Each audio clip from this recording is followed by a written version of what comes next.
Here we go, here we go, here we go. Welcome, listener, to another episode of the Coco and Dalts podcast.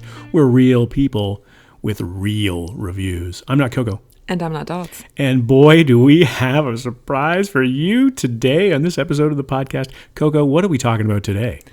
Today we are talking about Holidate, a brand new movie released on Netflix on October 28th. I'm going to keep the summary short because Dalts can't wait to give you his take on Holidate. It is supposed to be a summary. That is true. Right. So, Holidate is about Emma Roberts and Luke Bracey, who meet cute at a mall after separately having very bad experiences at Christmas.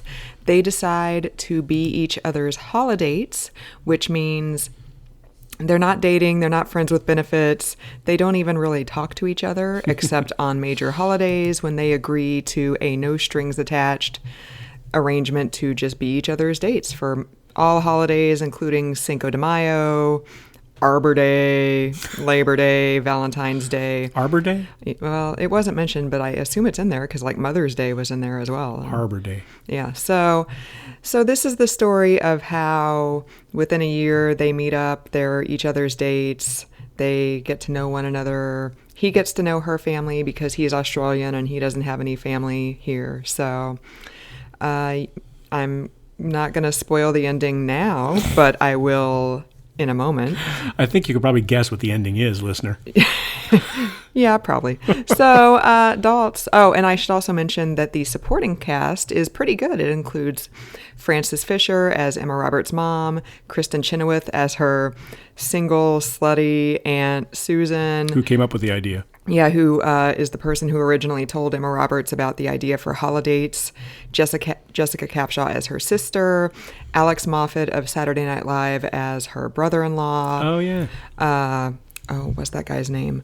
There's another guy who I know from Manish Dayal is neighbor Farouk, who was from the reboot of 90210 a few years ago, and that's how I know him. I was trying to figure out where I knew him from. That's where you recognized him from. Yeah, so it's a decent supporting cast. So, Dalts, tell us your, I'm sure this is going to be amazing, thoughts on Holidate. So, as a listener will know, because listeners listen to all of our podcasts. That's why we have over 10,000 downloads, listener. Thank you. Thank you, listener, for that. I'm a big fan of the rom-coms, and especially movies like Love Actually, which is one of Coco's favorite movies, and I'm dragged kicking and screaming into these. So here's the thing about Coco, is that she. How did this turn into something about me now? No, I've rehearsed this, so I have this in my mind, so I've got to go with it. So you think that she's like this devil-may-care, I love superhero movies and fights and violence and Idris Elba and stuff like that. Well, okay, I'll give you Idris. And then on the other side of the coin, so you're thinking, well, this is like a woman of the modern age and she likes superhero movies, but then she also loves her some rom-com. She loves her like Love Actually. She loves now you're making a stinky face at me, but on your watch list on Netflix, there's like all sorts of these kinds of movies where they're like the stranger walks into town and then the woman falls in love with him. And there's like two of those movies and everything else is like Norwegian murder mysteries. Like, I think you're denying who you are, truly. So where I'm going with this is Coco is a complicated person. She's not simple, which is good because we want to have a diversity of interests. So this is why we watch this movie, is because Coco loves her some rom-com. And also it's number one on Netflix in the U.S., so we thought we might get some more downloads. And so as Coco mentioned off the top with the summary, nothing really surprising there. This story was apparently previously done in the movie Plus One, which is the same idea. I didn't know. I didn't see that one either. Yeah. And apparently was more effectively done. This is just this is all shades of terrible, from the fact that it's a romantic comedy that doesn't have any romance and doesn't have any comedy really per se. Wow. I think there were some scenes where we laughed that the joke but we were kind of expecting the joke. And as I mentioned to you, Coco, when we were talking about this after we watched it, it's like a Hallmark movie written by the Farrelly brothers, because there's all sorts of vulgarities in it, and there's like hints at masturbation and things like that. And there's like, it's not just like, you're not going to watch this movie with your mom and think like, oh, this would be a nice rom-com to watch with my mom over the holidays, on the many holidays. So this didn't you watch something? Oh, yeah, you did watch Love Actually with your mom, and it was like Martin Freeman was a porn star, and you were like, I forgot about that part. I did forget about that part.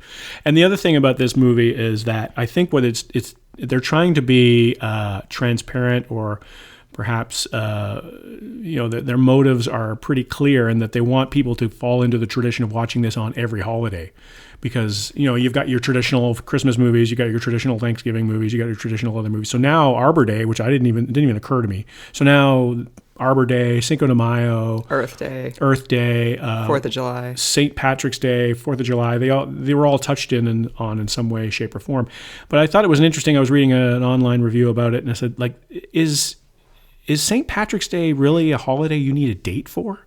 Like, are you really, like, if you're showing up without a date, people are not like, oh, what's going on with you? You're lonely, are you? It's like, well, not like Christmas or Thanksgiving or whatever, those kinds of, and even Mother's Day. Like, are you bringing a date to Mother's Day? Well, I think in this movie, at least for Mother's Day, Frances Fisher was extremely overbearing with the, you're my only single child, I need to get you married off. Like, I'm very fortunate because my parents don't really do that to me. Like, I think at this point they're like, she's 44, like, cow's out of the barn. If it were going to happen, it'd happen by now. But I do know people who have parents like that. So maybe that's why she brought him as a date to Mother's Day. Was it's like, look, I'm playing well here. I'm doing what you want me to do as a good daughter. Yeah, and Emma Roberts, who is, of course, the daughter of Eric Roberts, as you pointed out to me, and the niece of Julia Roberts. Julia Roberts, who has made herself some pretty cheesy rom-coms as well. She was fine. I mean, she was okay. The lead guy, what was his name? Luke Bracey. Luke Bracey. He was fine. Stacy Keach. Yeah, he was fine. I mean, really, the acting was pretty terrible overall, I thought. Wow. It just was not. I think what's happened here is, so we watched Des starring David Tennant, and then after that we watched the new Mandalorian, and then we watched this, and the acting just dropped right off for me. After watching David Tennant knock it out of the park as Des, and everybody in that cast was really good. And then all of a sudden, we're in overacting anonymous meetings. It just was. It's just been abysmal. So the last two were just not very good. And this movie was set in, another thing as I go on and on about the things I didn't like about this movie, set in Chicago and yet filmed in Atlanta. And that was one thing I noticed. Like, it's St. Patrick's Day and everybody's wearing like short sleeve t-shirts. And I'm like, that's the dead of winter in Chicago. Like, March 17th is not t-shirt time in Chicago. Like, I can understand if this movie was filmed during the pandemic or something like that and they needed to speed production up or something like that. But it was clearly like they're walking around in the mall, and it's clearly a southern mall, and they're walking outside, and the daylight is clearly southern daylight. You know what I mean? Like, it just didn't, like, why not just make it Atlanta? Like, what's the difference? I don't think we're supposed to think about it that hard. Right, that's true. There's not a lot of symbolism in this movie. Right, totally. So now that I've gone on and on, Coco, and you're going to say that you love this movie, and you're going to give it 2 roses up. I feel really bad because I don't want listener to think that I'm the rom-com queen. Like, no, usually I don't like rom-coms because even though comedy is right in the name, they're not funny and right. They're predictable and they're Yes. contrived. So Yes. usually I don't like rom-coms. But I did like this one. Well, you did like this one? I did like this one. Oh my gosh. I'm on the couch tonight. There were some solid laughs. I did enjoy a lot of the humor in it. Like I said, you didn't really have to think too hard about it. There weren't like a lot of deep underlying themes. It was just an enjoyable hour and 45-minute diversion. I thought Emma Roberts and Luke Bracey had some pretty good chemistry. I mean, neither one of them is going to win an Oscar, but it was what it was. I thought their chemistry was good. I thought the supporting cast was good. I enjoyed Kristen Chenoweth as the cautionary tale, who at the end hooked up with a much younger man and found true love. I enjoyed like that kind of turning it on its head where the woman is the one who's Yes. like got the walls up and doesn't want the relationship and is pushing the guy away. Yeah. And the guy is the one who's like, hey, this could be a good thing. What are we doing? Like, why is she pushing me away? She, I did like that. I like that aspect of it, and the climax at the end there, where she's trying to woo him and she's talking him into it and apologizing and everything like that. That was a complete role reversal. Yeah, totally. Usually it's the guy standing up with the microphone, extolling his love in public and that sort of thing. Right, like in Love Actually, the kid's chasing the girl through the airport and, to let her know before she gets on a flight that he loves her and stuff. So, right. Wow, yeah. I didn't see that coming at all. Yeah, so I liked it. Like I said, it was what it was. It's not Right. going to win any Oscars, but I don't have to watch it again. Like you said, I don't have to put it on Earth Day and eat a lot of candy or whatever. But yeah, I enjoyed Flag it. Day. We're not going to watch it on Flag Day. No, Flag Day. No, Canada Day. That one of the holidays they didn't. Boxing Day. Boxing Day. Oh yeah, Right. definitely. So Family Day, which is in February, I didn't know that. I think. Yeah. President's Day. Right. All these obscure holidays. Right. I mean, I could go to like nationaldaycalendar.com right now and I like National Pro-Life Cupcake Day. Well, today is World Vegan Day. Yeah, it's right? World Vegan Day, listener. So that's like, where do you draw the line when you're celebrating holidays? right, totally. There's a day for everybody. So yeah, I enjoyed it. Wow, I'm blown away. I thought we were laughing for the same reason when we weren't laughing for the same reason. But I will say, holy Botox, Kristen Chenoweth. Like put the needle down. Like that forehead did not move once. I was like, dang. I think I know who you're talking about. I don't know any of the actors involved, but I think she was the cougar, right? Yeah, she was the cougar. Yeah. And I do wonder the scene at the end where she did get together with Farouk, the much younger neighbor. Mm-hmm. The scene before that, she was very, very spray tanned. And then in that scene, which allegedly took place on the same day, she was not.